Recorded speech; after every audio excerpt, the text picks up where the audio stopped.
Ma'am, ये चरण चुंबक मीडिया किसको कहते हैं और आप कैसे अपमान कर सकते हैं पत्रकारों का इस तरह से? सरकार के इशारों पर चलने वाले वो न्यूज रूम जो कि बीएमओ के एक चपरासी के व्हाट्सएप पर चलते हैं, उनके लिए मेरे मन में लेश मात्र भी ना इज्जत है और ना सम्मान है।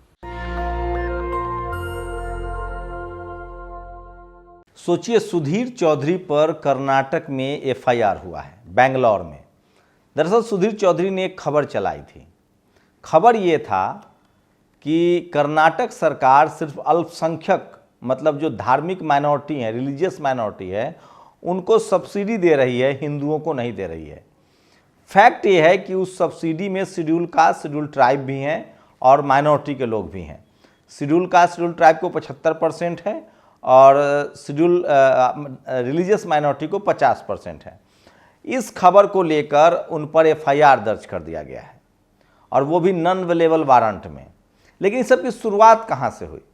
सबसे पहले प्रशांत कनौजिया, एक दलित समाज के Indian institute of mass communication का पढ़ा लिखा, जहाँ से सुधीर पढ़ के आए हैं, जहाँ से तमाम बड़े पत्रकार हैं, उनको यूपी पुलिस उठा के ले गई। उसके बाद एक परंपरा चल गई, हम लोग को रोज गाली दी जाती है, धमकी दी जाती है। लेकिन सोचिए कि बीजेपी और कांग्रेस का कैरेक्टर क्या, और मैं आपको बताऊंगा कि इसमें बहुजन समाज का क्या है। बाबा साहेब आज़ादी से पहले मीडिया को कांग्रेस मीडिया कहते थे और उसके बाद उन्होंने 3 बड़े अखबार शुरू किए थे, जिसके लिए साहू जी महाराज ने उनको चंदा दिया था। तब उस समय की जो सवर्ण मीडिया थी, जो आज भी सवर्ण मीडिया है, वो कांग्रेस की मीडिया होती थी। बहुजन समाज का तब भी कोई नाम लेवा नहीं था। तब उन्होंने मुकनायक, प्रबुद्ध भारत, बहिष्कृत भारत जैसे अखबार शुरू किए। उसके बाद देश आज़ाद हुआ। आज़ादी के बाद सोचिए इस देश की मीडिया ने क्या क्या किया है। जब से बीजेपी कांग्रेस आई है, जब से बीजेपी आई है कांग्रेस के खिलाफ, लोगों ने बीजेपी से सवाल पूछना शुरू किया तो बीजेपी ने जेल में डालना शुरू किया। और ठीक वैसे ही अब जब कांग्रेस पर लोग सवाल पूछ रहे हैं, कुछ खबर चला दे रहे हैं, हो सकता है कुछ झूठ भी हो, झूठ सच, तो जेल में डाल रहे हैं। लेकिन आप कल्पना कीजिए कि इस देश में बहुजन नेताओं के साथ क्या क्या हुआ है। इसीलिए मान्यवर कांशीराम साहब ने कहा था कि मनी, मीडिया और माफिया, इनसे सावधान रहिए। आज भी टीवी अखबार में SC ST OBC के लोग नहीं हैं। इक्का दुक्का OBC के लोग हैं, तो या तो वो आइडियोलॉजिकल क्लियर नहीं है या रोटी रोजी के लिए वो हाँ में हाँ मिलाते हैं। लेकिन आप कल्पना कीजिए कि किस तरह से इस देश की मीडिया ने, जिसको हम लोग मनु मीडिया कहते हैं, इस देश की मीडिया ने क्या बेड़ा गर्क किया है। एक किशोर मालवीय हैं, IT सेल के हेड हैं बीजेपी के, उन्होंने सुप्रिया सिरने, जो खुद भी पत्रकार रही हैं, उनको लेकर ट्वीट किया है। दरअसल मैं कल कांग्रेस दफ्तर में बैठा हुआ था, सुप्रिया सिरनेत की PC थी। मैंने ऐसी इंटरेस्ट में, मैं बार बार कह रहा हूं, इस देश के जितने ब्राह्मण पत्रकार हैं या सवर्ण पत्रकार हैं, वो अभी भी कहेंगे गोदी मीडिया, चाहे वो रवीश हो, अजीत हो, सुप्रिया हो, वो गोदी मीडिया कहते हैं या मोदी मीडिया कहते हैं, वो जातिवादी मीडिया नहीं कहते हैं। सुप्रिया सिरनेत ने ऐसे ही कहा, मीडिया के बारे में एक शब्द बोला, चरण चुंबक। तो मैंने उनसे पूछ लिया कि मैडम आप पत्रकारों को चरण चुंबक क्यों कहते, इतना अपमान क्यों करते। उसके बाद उन्होंने कहा कि जो पत्रकार सरकार से सवाल न पूछे, महंगाई पर, बेरोजगारी पर, भ्रष्टाचार पर, उसको मैं चरण चुंबक कहती हूँ, चाटुकार कहती हूँ। उनके लिए मेरे मन में लेस मात्र का सम्मान नहीं है। एक बार मैंने सुप्रिया सिरनेत का इंटरव्यू भी किया था। तो ये लोग जानबूझकर जाति के मुद्दे को गोल कर जाते हैं।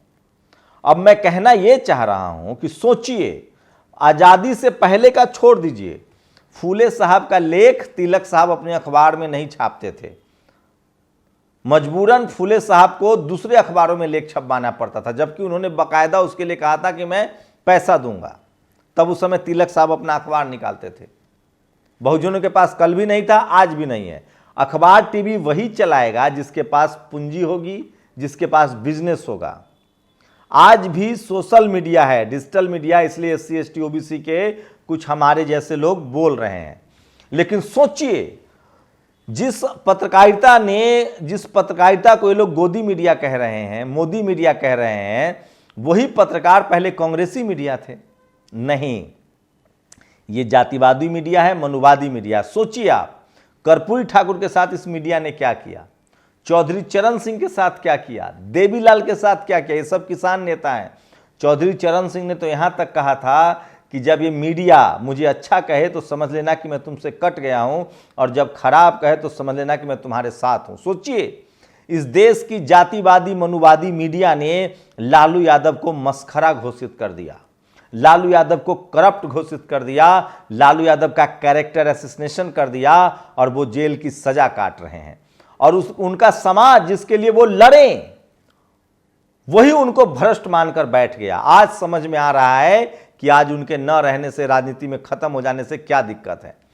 सोचिए इस देश की मीडिया ने कर्पूरी ठाकुर के साथ क्या किया, सोचिए इस देश की मीडिया ने बीपी मंडल साहब के साथ क्या किया, सोचिए इस देश की मीडिया ने मायावती जी के साथ क्या किया।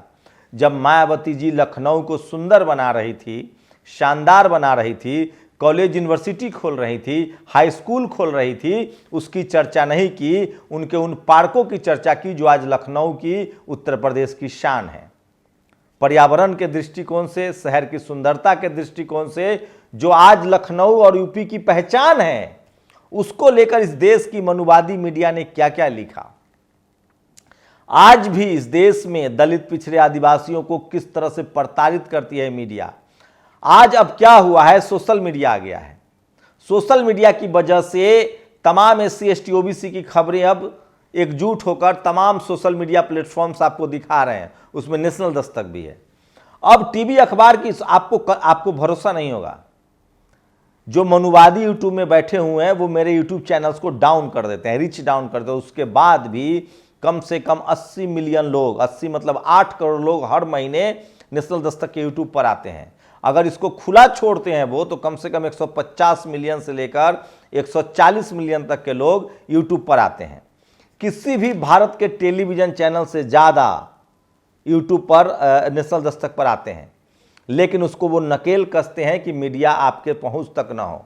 तो मैं ये सब बातें इसलिए बता रहा हूं कि चाहे सुधीर चौधरी हो, आज वो गोदी मीडिया हो या मोदी मीडिया हो, चाहे वो कांग्रेस आ जाएगी तो कांग्रेस की मीडिया होगी, ये मीडिया बहुजनों की कभी नहीं होगी।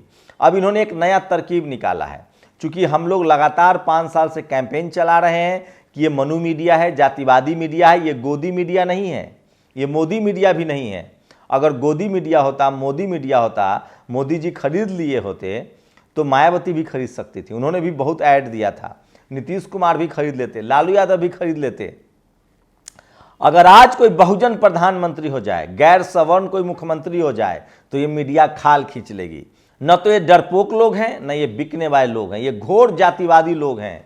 ये लोग चाहते हैं कि इस देश में SC ST OBC किसान समाज के लोग न सत्ता में आए, न संस्थाओं में आए, न पावर सेंटर्स में आए, न मीडिया चला सके। और अब जबकि बहुजन जागरूकता आई है, SC ST OBC अल्पसंख्यक समाज के लोगों ने टीवी देखना बंद कर दिया है, तो इन लोगों ने नया तरकीब निकाला है। इन्होंने तरकीब ये निकाला है कि भैया इनके लोग नेताओं का इंटरव्यू करो। पहले वो भी नहीं करते थे, चूंकि अब दर्शक नहीं है तो इनके नेताओं का इंटरव्यू करो, ताकि इनके समाज के लोग इनको देखें और वहां इनके नेताओं को जलील करो, चाहे राजभर हो चाहे किसी पार्टी में हो, लेकिन जलील SC ST OBC को ही होना है। राजभर जब बीजेपी के साथ नहीं थे तो भी जलील होते थे, बीजेपी के साथ है तो भी जलील हो रहे हैं। तो ये पॉलिसी है। सोचिए, बहुजन समाज को पूछना चाहिए कि एंकर कितने हैं, रिपोर्टर कितने हैं, पत्रकार कितने हैं। इनकी सैलरी करोड़ों में होती है। एक एक एंकर की सैलरी 10-10 करोड़ रुपए सालाना होता है। 1 करोड़ 1.5 करोड़ तो अमूमन होता ही है। कौन सी नौकरी में 15 लाख रुपए सैलरी होगी, सोचिए। वहां बहुजनों की एंट्री बंद है, किसानों की एंट्री बंद है, इक्का दुक्का कोई है वो भी उस पद तक नहीं पहुंच जाता, आपको भगा दिया जाएगा। मैंने नौकरियां की है वहां। और सोचिए इस मीडिया का क्या ताकत होता है। ये आपके बच्चे को मोनू मानेसर बना रहा है, क्योंकि वो पिछड़ा है। और ये लोग दिन भर हिंदू मुस्लिम करके पैसा कमाते हैं, स्टूडियो में बैठते हैं, चाहे वो रूबिका लियाकत हो, चाहे वो सुशांत सिन्हा हो, चाहे स्मिता प्रकाश हो। और ये लोग जाके राष्ट्रपति भवन में मलाई खाते हैं और विदेशी मुस्लिम प्रिंस से हाथ मिलाते हैं, और आपके बच्चों को ये गौरक्षक बनाते हैं, धर्म के रक्षा पर हिंसक बनाते हैं, और मोनू मानेसर हो या सैनी हो वो जेल कटते हैं। इसलिए इस देश की बर्बादी में किसी का हाथ है तो वो मीडिया का हाथ है, और ये गोदी मीडिया नहीं है, मोदी मीडिया नहीं है, ये मनुवादी मीडिया है। इसलिए आपको इस पर बिल्कुल केयर नहीं करना है कि किसको आज कांग्रेस जेल में डाल रही है उसका समर्थन कीजिएगा, कल वो कांग्रेस की सरकार आएगी हमें जेल में डालेगी। हमें बहुजन समाज को, किसान जातियों को, अल्पसंख्यक समाज को एकजुट रहना है और इनका दर्शक नहीं बनना है। ये जितने सवर्ण पत्रकार हैं, चाहे वो कोई कांग्रेसी हो या बीजेपी के समर्थक हो, ये कभी भी एससी एसटी ओबीसी किसानों के हक अधिकार की बात नहीं करेंगे, रिप्रेजेंटेशन की बात नहीं करेंगे, रिजर्वेशन की बात नहीं करेंगे। ये हिंदू मुस्लिम, कोई प्रो मुस्लिम होगा, कोई प्रो हिंदू होगा। आप बताइए, कोई मुसलमान ही चपरासी बन जाए, कांस्टेबल बन जाए, उस पर आप हमला कर दीजिएगा। अगर हमला भी कीजिएगा तो वो आपसे लड़ेगा। लेकिन एससी एसटी ओबीसी के पास मीडिया नहीं है। आप कलेक्टर बन जाइए, आप एसपी बन जाइए, डीएम बन जाइए, आपके पक्ष में ये खबर नहीं लिखेंगे, ना दिखाएंगे, ना आपकी तकलीफें बताएंगे। अब जाकर इन्होंने आपकी खबरें चलानी इसलिए शुरू की है क्योंकि आपने इनको देखना बंद कर दिया है। इनको तब तक मत देखिए जब तक कोई एंकर आपका ना हो। 60 के दशक में अमेरिका में यही होता था। ब्लैक लोग एंकर नहीं थे, टीवी में नहीं थे, अखबार में नहीं थे, रेडियो में नहीं थे। वहां उनकी लिंचिंग होती थी और उसको जस्टिफाई भी किया जाता था। इसलिए मैल्कम ने कहा है कि टीवी अखबार में वो ताकत है जो दोषी को निर्दोष और निर्दोष को दोषी साबित कर दे। तो आप लोग तब तक इन पर भरोसा नहीं कीजिए जब तक उसमें आपके एंकर न दिखे। कोई यादव, कोई कुर्मी, कुशवाहा, कोई पासवान, कोई खटीक, जब तक उसमें एंकर न दिखे, कोई जाटव, ये टाइटल होने चाहिए, शंभू जाटव, शंभू खटीक, शंभू पासवान, शंभू महतो, शंभू कुशवाहा, शंभू कुमार चंद्रवंशी, शंभू यादव। जब तक इस तरह के टाइटल वाले आपको एंकर न दिखे, रिपोर्टर न दिखे, तब तक इनका बायकॉट कीजिए। ना ये गोदी मीडिया है, न मोदी मीडिया है, ये दरअसल मनुवादी मीडिया है, जातिवादी मीडिया है। न हमसे उनसे कुछ लेना देना है, न हमें खुश होना है, न नाराज होना है। हमें बहुजन समाज का मीडिया खड़ा करना है, बहुजन मीडिया खड़ा करना है जो इस देश के संविधान के प्रति जिम्मेदार हो, जो इस देश में शोषित वंचित के प्रति जिम्मेदार हो, जो रिप्रेजेंटेशन के मसला को उठाए। आप गिन के देख लीजिए, इस देश के सारे सवर्ण लिबरल पत्रकार मोदी के पक्ष में होंगे या मोदी के खिलाफ होंगे, लेकिन वो एससी एसटी ओबीसी के मुद्दों पर बिल्कुल मुंह नहीं खोलेंगे क्योंकि उनको पता है कि एससी एसटी ओबीसी और उसके हक अधिकार की बात करेंगे तो हमारा नुकसान है, जातीय नुकसान है। आप सिख समाज से हो सकते हैं, सिख धर्म से हो सकते हैं, तो भी आपका संवैधानिक अधिकार एससी एसटी ओबीसी के रूप में है। आप जाट हो सकते हैं, गुर्जर हो सकते हैं, एससी एसटी ओबीसी के रूप में आपका अधिकार है। आप हिंदू धर्म में हो सकते हैं तो भी एससी एसटी ओबीसी हैं। आप मुस्लिम धर्म में हो सकते हैं तो भी एससी एसटी ओबीसी हैं। तो ये सोचिए। और सुधीर चौधरी हो,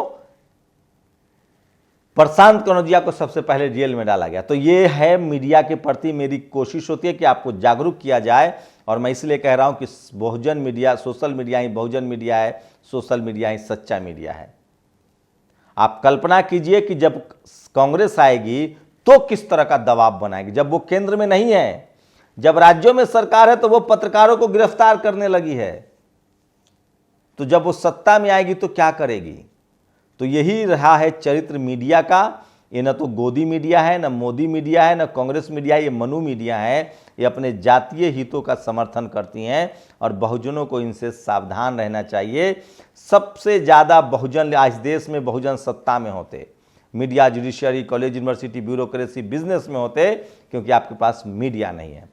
तो ये मीडिया को लेकर सचेत रहिए। जब तक आपके एंकर, रिपोर्टर और आपका संस्थान ना हो, इनका बायकॉट जारी रखिए, क्योंकि यही इस देश के संविधान पर हमला करते हैं, रिजर्वेशन पर हमला करते हैं और ईवीएम के पक्ष में भी हैं।